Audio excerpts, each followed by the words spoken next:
langsung kita teruskan pembacaan kitab Nashihut Diniyah yang membahas tentang pernikahan, ya. Dan insya Allah ini yang mungkin hanya kurang 1 atau 2 kali pertemuan, insya Allah kita nanti akan masuk pada kitab Uqudul Lijain karangan Imam Nawawi Al-Bantani. Insya Allah semoga kita semua diberikan panjang umur, ya, sehat walafiat, bisa istiqomah, kemudian bisa mengamalkan isi daripada apa yang kita pelajari ini. Kemarin saya terangkan bahwasannya Rasulullah bersabda, ya ma'syarus sabab, wahai para pemuda, apabila kalian sudah mampu untuk membayar atau mempunyai bekal atau membayar mas kawin atau mahar, maka nikahlah. Kenapa? Karena dalam pernikahan itu bisa menjaga pandangan, menjaga kemaluan. Tapi apabila dia masih belum mampu, maka hendaknya mereka berpuasa. Maka di dalam kitab Umdatus Salik, ya, Anwarul Masalik ini ada beberapa perinciannya. Dikatakan di sana, man ihtaja ilan nikahi minar rijali wa wajada uhbatan nudibalahu. Barang siapa seseorang atau seorang pemuda yang dia itu ingin menikah, kemudian dia mempunyai uhbah, sudah mempunyai biaya atau mempunyai mas kawin, maka disunahkan baginya untuk menikah. Pemuda sudah punya keinginan menikah, punya biaya, sunnah hukumnya untuk menikah. Wa man ihtaja wa faqada al-uhbata nudiba tarkuhu. Ada seorang pemuda yang dia itu sudah ingin nikah, tapi masih belum punya mas kawin atau belum punya mahar untuk dia bayarkan kepada calon istrinya, maka hukumnya disunnahkan untuk tidak menikah dulu. Kenapa? Karena masih belum punya mahar. Kemudian wa yuksiru syahwatahu bisawm. Cara mengendalikan syahwatnya adalah dengan berpuasa. Maka bagi Anda para pemuda yang sebenarnya sudah ingin menikah tapi belum punya biaya, ya Anda berarti harus perbanyak puasa. Supaya apa? Syahwat Anda terkendalikan. Begitu. Tapi ini perlu diketahui, ya, bahwasannya seorang wanita yang istimewa itu adalah seorang wanita yang paling sedikit maharnya. Jadi semakin banyak dia menuntut mahar, semakin mahal. Ini bukan kok menjadi tolak ukur, ya, kalau dia itu menjadi mulia. Tapi yang paling sedikit maharnya, dia tidak menuntut banyak, maka itulah yang istimewa, gitu ya. Jadi tolonglah calon suami Anda jangan tuntut yang sebesar-besarnya. Nah, begitu. Kemudian dilanjutkan di sini. Tadi kalau ada pemuda yang sudah ingin nikah, masalahnya punya biaya atau belum. Kalau sudah punya biaya, hukumnya sunnah untuk menikah. Kalau belum punya, hukumnya sunnah untuk menunda dan dia berpuasa. Wa man lam yahtaj ilan nikah. Ada seseorang yang masih belum ingin menikah. Wa faqadal uhbah, dan dia tidak punya biaya untuk mahar, maka kurihalahu, dimakruhkan baginya untuk menikah. Belum ingin nikah, belum punya biaya, makruh dia menikah. Wa man wajadaha wa wujida mani'un bihi min haramin wa maradin daimin lam yukrah. Kemudian bagi seseorang pemuda yang dia itu mempunyai biaya, dia belum ingin menikah, ya, atau tidak punya keinginan menikah, tapi dia punya biaya, orang kaya misalkan, Akan tetapi dia itu punya penyakit, mungkin terlalu sepuh atau punya penyakit impoten misalkan ya, maka bagaimana? Tidak dimakruhkan ketika dia menikah. Lakin al-istighalu bil ibadati afdol, tapi lebih baik dia tidak usah menikah, ibadah saja. Kenapa? Karena punya penyakit. Dia tidak mungkin akan memberikan istrinya nafkah batin.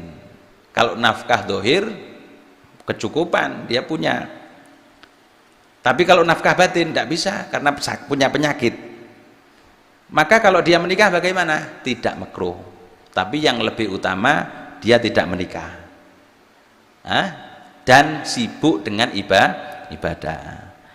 Fa illam yata'abbad fannikahu afdol. Tapi kalau dia itu tidak sibuk dengan ibadah, tidak bisa istiqomah dalam ibadahnya, ya mungkin dia itu mungkin pengusaha atau apa, kalau ibadah terus dia mungkin butuh mendamping lah misalnya, maka ya dia itu lebih baik menikah, afdol menikah. Karena apa? Tidak bisa menyibukkan dirinya dengan ibadah. Siapa tahu dengan punya istri tadi akan bisa membantunya untuk memperbaiki atau menyibukkan dirinya dengan ibadah.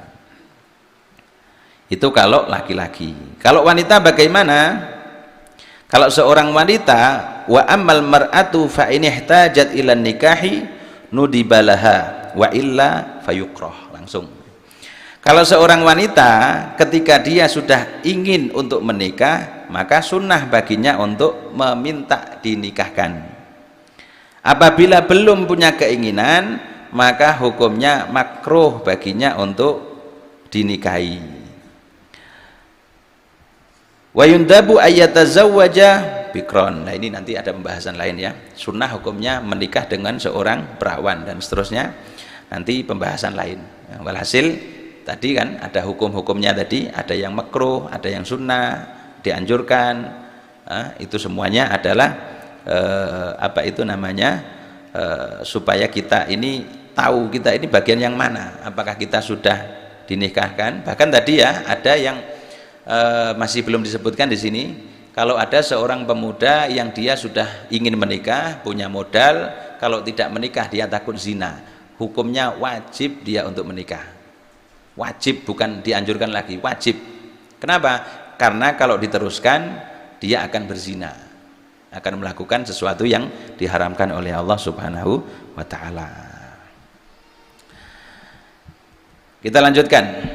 Wa qala alaihi salatu wassalam, man arada ayyal qiyallaha tahiran mutahharan falyatazawwaj al-harair.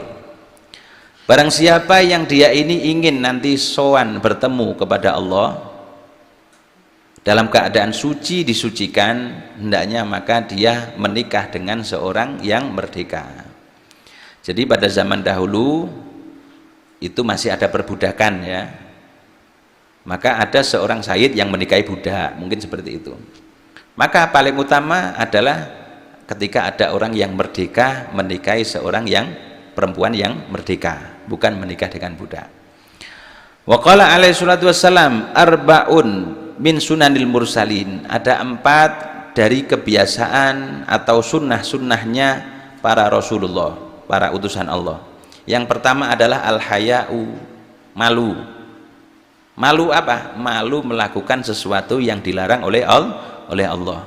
Malu melakukan dosa, malu melakukan maksiat. Bukan malu untuk ngaji, bukan malu untuk beribadah, ini malu yang salah. Tapi malu yang benar itu adalah ketika dia malu untuk melakukan sesuatu yang dilarang oleh Allah. Malu kepada siapa? Malu kepada Allah, bukan malu kepada manusia. Kemudian yang kedua adalah wa ta'atturu, memakai parfum, minyak wangi. Itu kebiasaan para rasul. Wasiwaku, kemudian memakai siwak. Wan nikahu, kemudian menikah. Ini 4 hal ini adalah kebiasaan yang dilakukan oleh para utusan Allah. Tentunya apa yang mereka lakukan adalah atas perintah Allah. Ya, sehingga apa? 4 hal ini apabila kita lakukan karena ittiba' bihim, mengikuti mereka, berarti kita juga mengikuti apa yang diperintahkan oleh Allah Subhanahu wa taala. Wa qala alaihi salatu wassalam tanakahu takatharu fa inni mukatsirun bikumul umam yaumil qiyamah. Rasulullah bersabda, menikahlah, perbanyaklah anak. Kenapa? Fa inni mukatsirun, karena aku itu mukatsirun bikumul umam, orang yang bangga dengan banyaknya umat yaumil qiyamati, di hari kiamat nanti. Jadi kalau kita menikah, niat mempunyai anak yang baik, yang soleh, menjadi umatnya Nabi, yang mana anak tersebut nanti akan bisa membanggakan Rasulullah Shallallahu Alaihi Wasallam. Semakin banyak keturunan kita, apabila mereka menjadi anak-anak yang soleh soleha, maka akan membanggakan Nabi kita Muhammad Shallallahu Alaihi Wasallam. Wa qala alaihi salatu wassalam, idza tazawwajal abdu faqad istakmala nisfud dini. Ketika seorang hamba manusia ini dia menikah, maka akan menjadi sempurna separuh daripada agamanya. Falyattaqillaha fin nisfil baqi, maka bertakwalah kepada Allah pada separuh agama yang lainnya. Artinya yang separuh sudah disempurnakan dengan menikah, tinggal separuh lagi kita jaga dengan sebaik-baiknya. Wa qala Ibnu Abbas radhiyallahu anhuma, la yamtani minan nikahi illa ajuzun au fajur.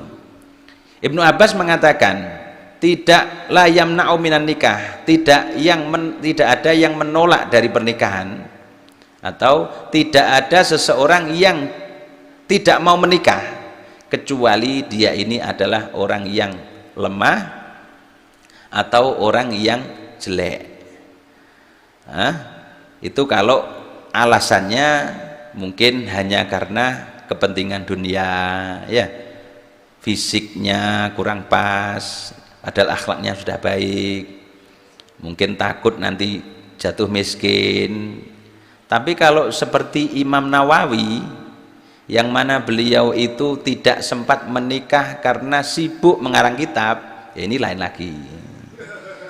Ya, kalau Anda nggak mau menikah karena sibuk untuk berdakwah, ya itu lebih baik, begitu loh. Tapi kalau hanya karena alasan duniawi, maka dikatakan oleh Ibnu Abbas, ajuz au fajur, orang yang dia itu orang yang lemah, orang yang tidak mampu, atau orang yang jelek. Qultu wa fin nikahi faragul qalbi min wasawisi syaitan. Dalam pernikahan itu, Imam Haddad ini mengatakan, dalam pernikahan itu bisa membersihkan hati dari godaan setan. Fima yata'allaqu bin nisa, mengenai apa-apa yang ada kaitannya dengan wanita. Memang terkadang para pemuda itu, apalagi zaman sekarang ya, pikirannya itu ketika sudah melihat seorang wanita akan membayangkan yang macam-macam, ya enggak? Tapi ketika dia sudah menikah, insya Allah hatinya ini akan dijaga oleh Allah dari godaan-godaan setan dengan mengenai apa-apa yang ada kaitannya dengan wanita.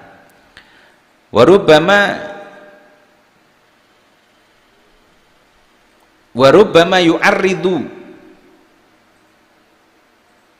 ba'dha dzalika lil insani wa huwa fi sholatihi waqifan baina yadayillah. Terkadang pemikiran-pemikiran mengenai wanita yang ada kaitannya dengan wanita tersebut akan muncul ketika dia sholat terkadang. Padahal sholat itu dia pada saat itu menghadap Allah, menyembah Allah, tapi pikirannya cah wedok, rambutnya,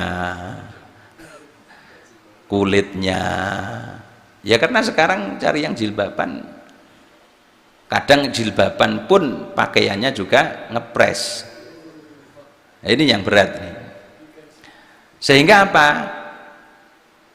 Zaman sekarang ini sulit ya kalau cari pemuda itu yang mereka itu menjaga penglihatannya untuk terhindar dari melihat seorang wanita. Maka terkadang pemikiran-pemikiran yang ada kaitannya dengan wanita tersebut akan muncul mengganggu konsentrasinya ketika dia sholat. Wa huwa yatlul Quran, atau terkadang pas baca Quran. Huwa fi dzikrillah, pas zikir kadang juga ingat sama perempuan. Fayaqau fi su'il adabi ma'allah, sehingga ketika seperti itu dia akan menjadi orang yang beradab jelek, tidak punya adab, su'ul adab kepada Allah. Kelihatannya sholat, pikirannya perempuan. Kelihatannya zikir, pikirannya perempuan. Baca Quran, pikirannya perempuan juga. Maka solusi caranya diantara usaha supaya tidak seperti itu, nikah. Yang sudah bagaimana?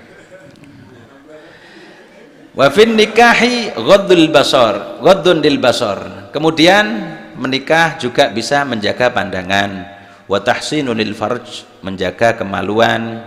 Wa qad warada fi fadli dzalika wa fi tahdhiri min tarkihi min syawahidil kitabi was sunnati ma la yakhfa ala dhi ilmin wa basiratin. Dan hal tersebut, keutamaan-keutamaan pernikahan dan juga ancaman bagi orang yang tidak mau menikah karena alasan-alasan duniawi, itu adalah banyak sekali ya dalil-dalil dalam Al-Quran dan juga sunnah yang sudah tidak asing lagi bagi orang-orang yang berilmu dan orang-orang yang mempunyai pandangan hati. Itu ya.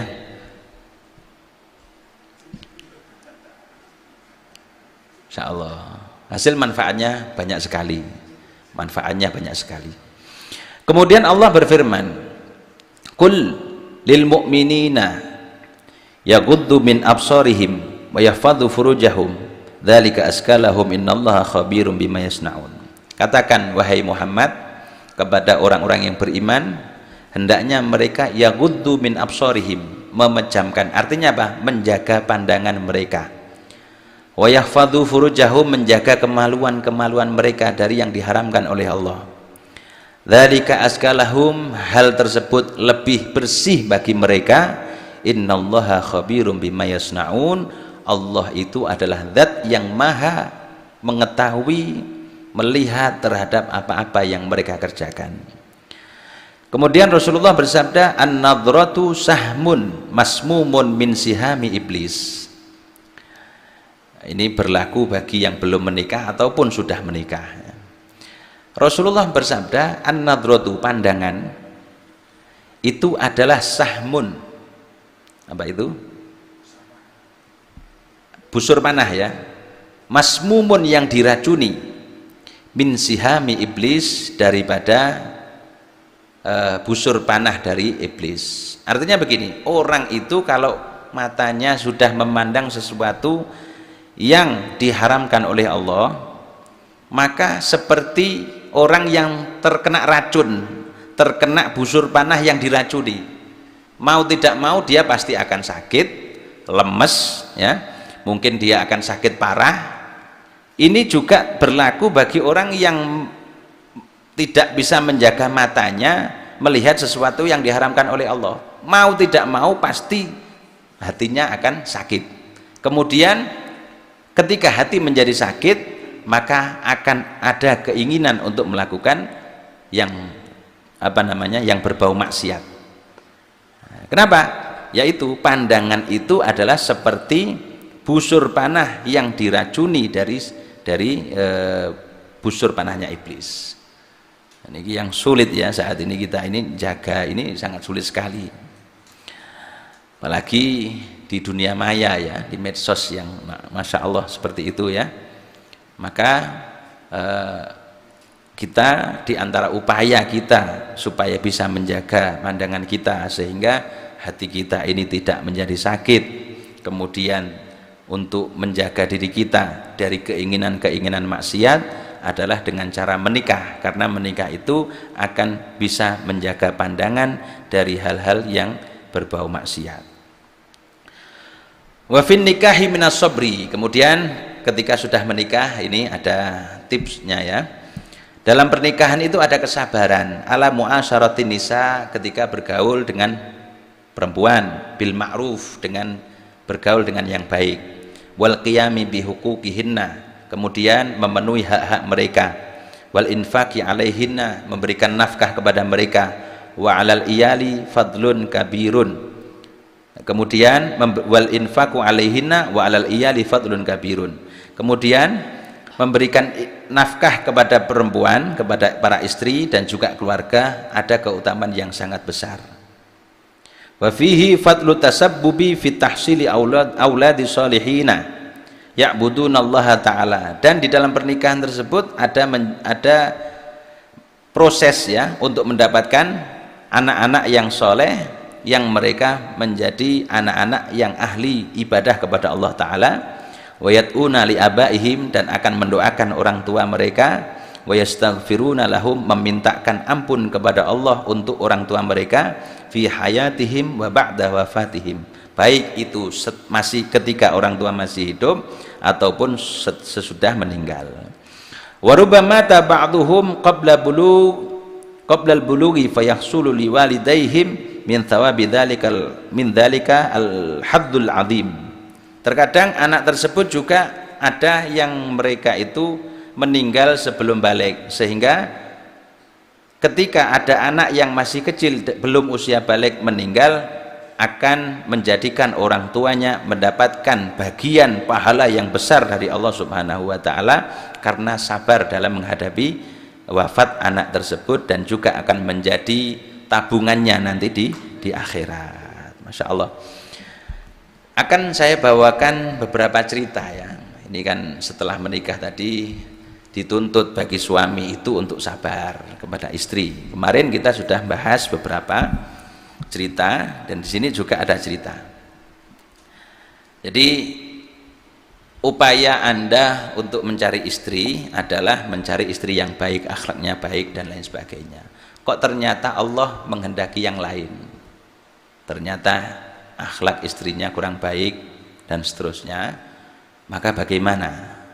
Ini juga terjadi kepada satu tokoh sufiyah, seorang ulama, seorang wali min auliyaillah yang bernama Dhunnun al-Misri rahimahullahu ta'ala. Jadi ada yang mengatakan kalau seorang laki-laki dia itu baik, maka dia akan mendapatkan seorang istri yang baik. Tapi juga tidak menutup kemungkinan ketika ada seorang laki-laki yang baik, Allah akan uji dia dengan diberikan istri yang kurang baik. Begitu ya. Dhunnun al-Misri itu adalah min aktsarin nasi hamman, orang yang sering sumpek.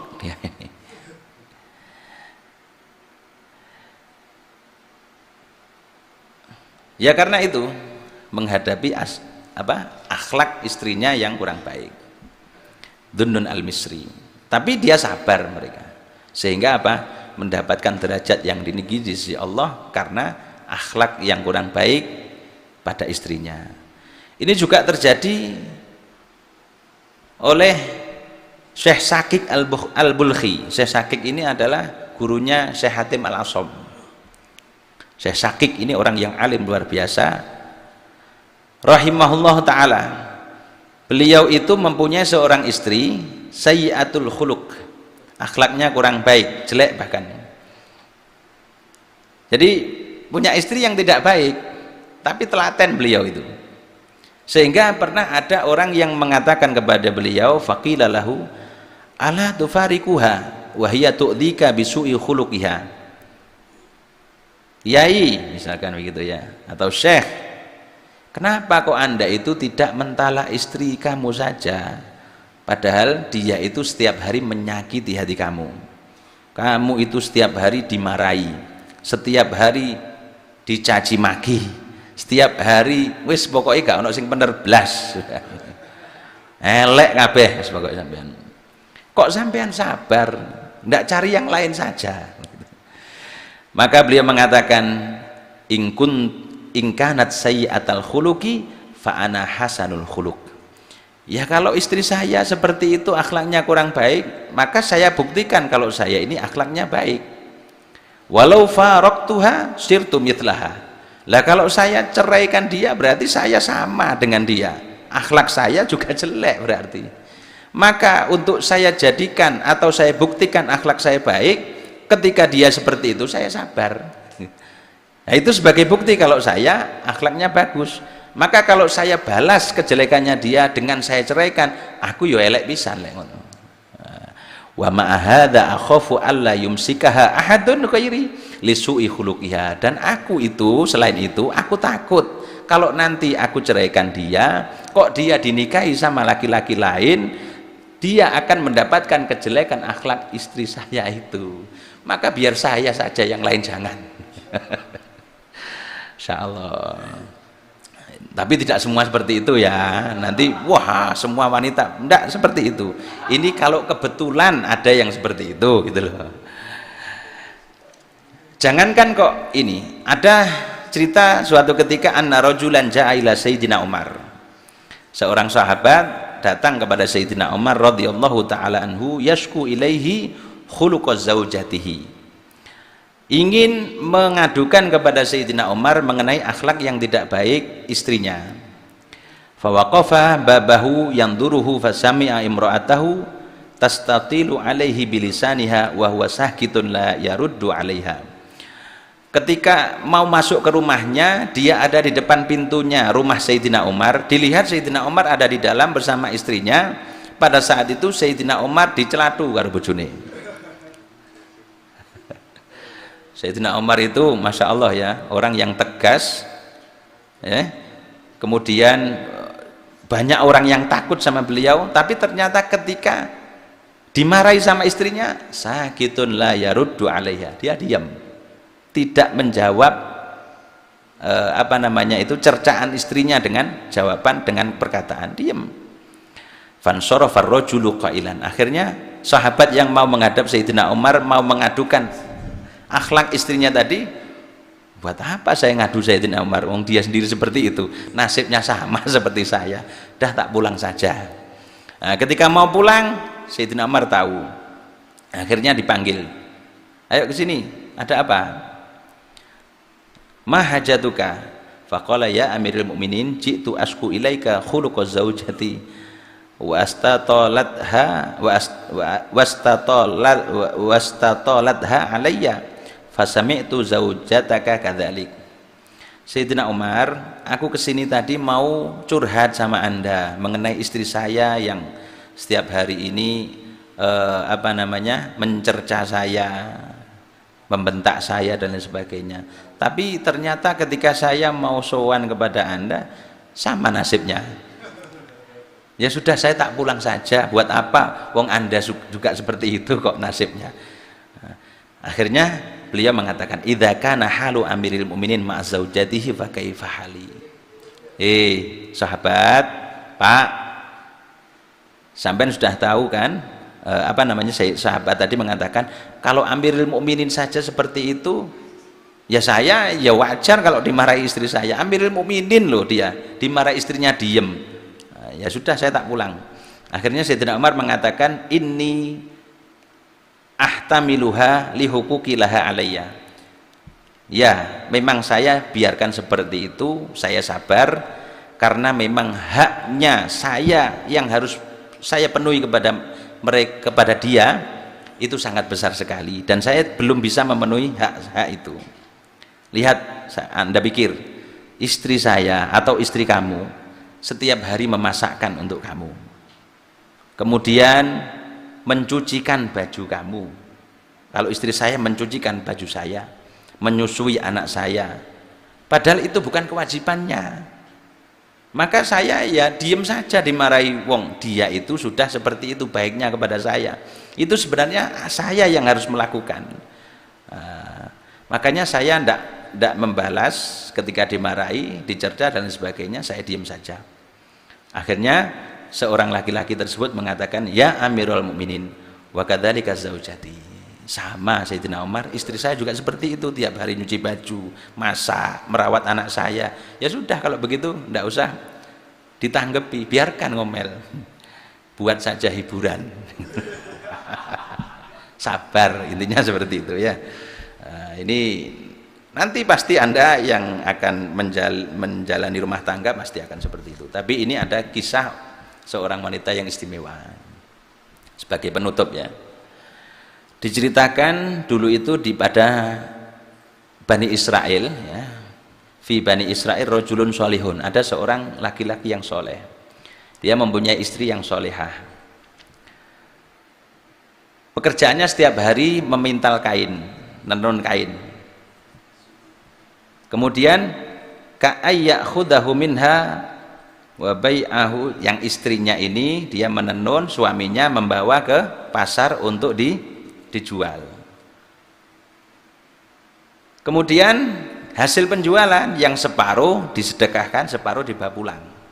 Berapapun dapatnya, separuh disedekahkan, separuh dibawa pulang. Setiap hari seperti itu. Lah suatu ketika beliau itu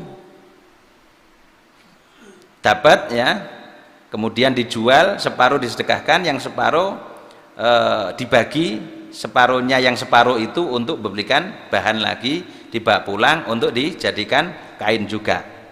Lah di tengah jalan si suami tersebut mendapati dua orang laki-laki yang sedang bertengkar di pasar itu. Wow, sampai parah itu ya. Akhirnya ditanya sama si suami tadi, kenapa kok Anda bertengkar? Akhirnya salah satu dari mereka ngomong, li ala hadza dirhamun wala yu'tinihi. Dia itu punya tanggungan kepada saya, punya hutang saya kepada saya, tapi tidak mau bayar.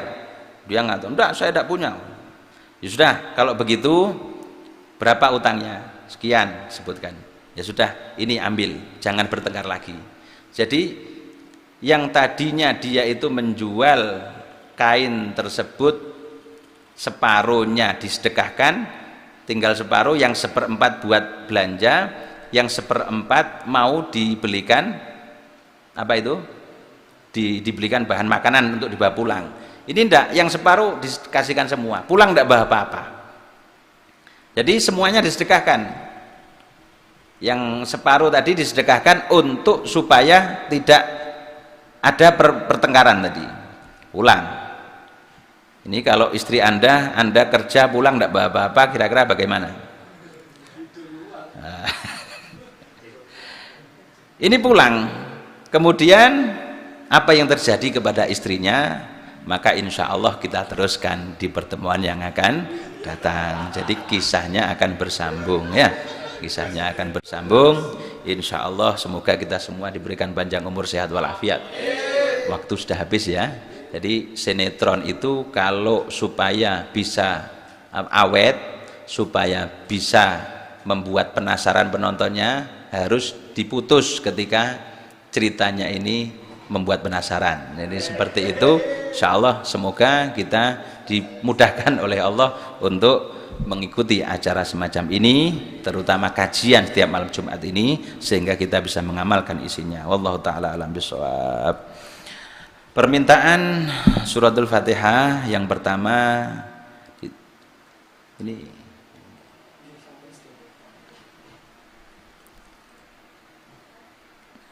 kepada Ibu Tarminah, yang kedua Bapak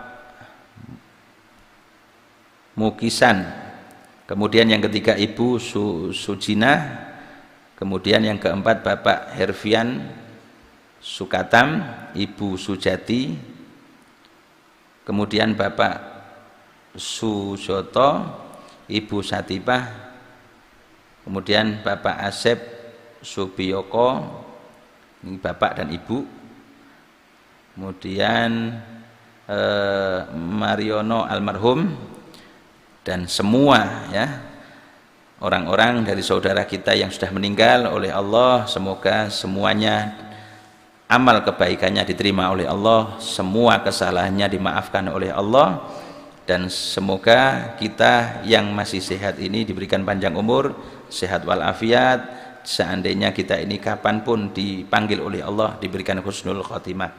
Al-hadiniyah wa al-fatihah. Alladzina an'amta 'alaihim ghairil maghdubi 'alaihim waladdallin. Amin. Ada tambahan juga sakit. Yang sakit ya, saudari kita yang bernama Eltia Ulfa Marenda Azani binti Henry Suprapto, semoga segera diberikan kesembuhan oleh Allah Subhanahu wa taala, dan semua saudara kita yang sakit semoga segera diberikan kesembuhan oleh Allah. Kita yang sehat semoga dijauhkan dari segala penyakit zahir maupun batin. Ala hadhihi niyah wa kullu sholih al-Fatihah.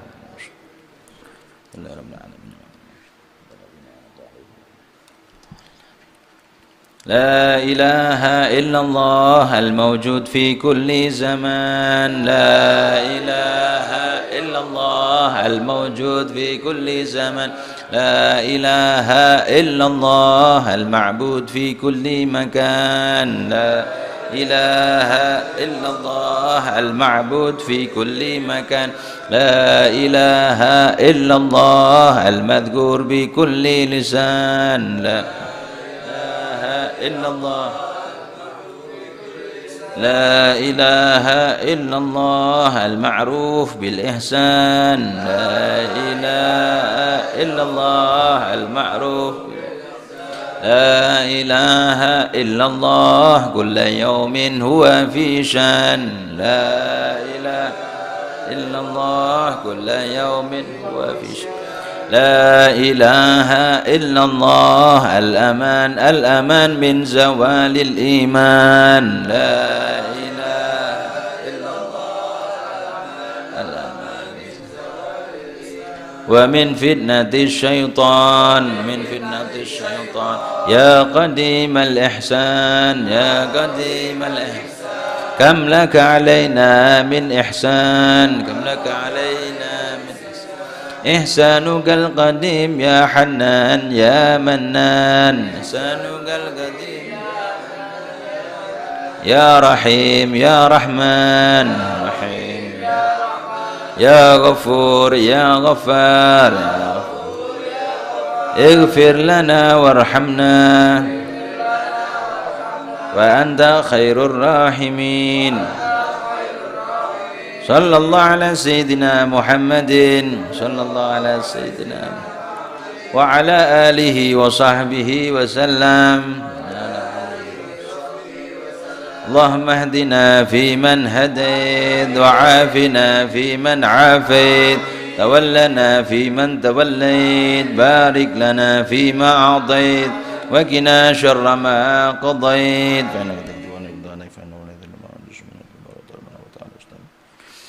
صلى الله على سيدنا محمد النبي الأمي وعلى آله وصحبه وسلم. سبحان ربك رب العزة عما يصفون وسلام على المرسلين والحمد لله رب العالمين. يا ربنا اعترفنا بأننا اقترفنا وأننا أشرفنا لا لظى أسرفنا. علينا توبة تغسل لكل حوبة واستر لنا الأورات وآمن الروعات واغفر لوالدينا ربي ومولودينا والآل والإخوان وسائر الخلان وكل ذي محبة أو جيرة أو صحبة والمسلمين أجمعين. ربي اسمع فضلا وجودا منا لا باكتساب منا بالمصطفى رسولي نحظى بكل سولي. صلى وسلم ربي عليه عد الحب وآله وصحبه عداد تسي صحبي والحمد للإله في البدء والتناهي. فاتحة. بسم الله الرحمن الرحيم. الحمد لله والمغضوب عليهم ولا الضالين. آمين. السلام عليكم ورحمة الله وبركاته.